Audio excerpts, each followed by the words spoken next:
Welcome to Beerstories from Beerstory Brewhouse. This video is about how to remove chlorine and chloramines from your brewing water.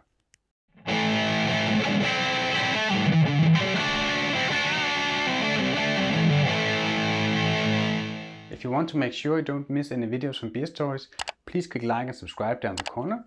You'll help out the channel, get the new videos directly in YouTube feed. And if you follow me on Facebook and Instagram, I'll be very happy as well.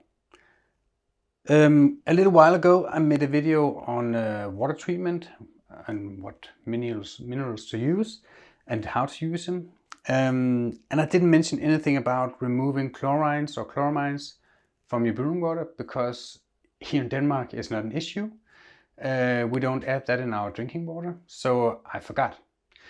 But it would also make a good topic for a new video, so here it is.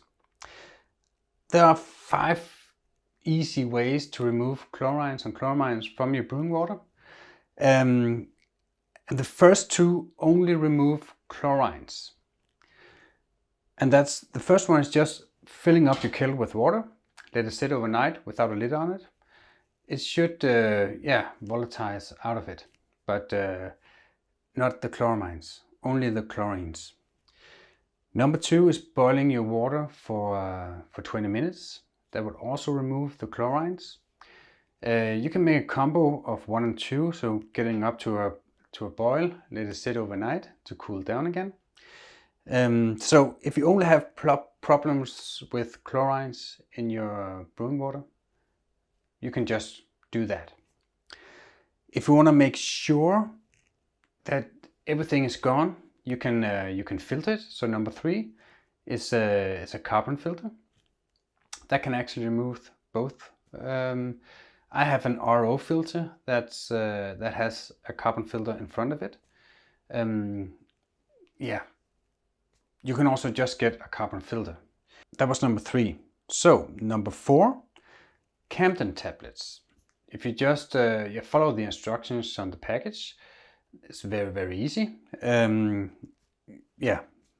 Just follow the instructions on the package. Number 5 is actually mixing a little bit of potassium metabosulfite in your brewing water, 1 to 2 milligrams per liter. That would also take care of the chlorine and the chloramines. So that was it. I hope you can use this video for something. There'll be 2 videos up here that YouTube wants you to see.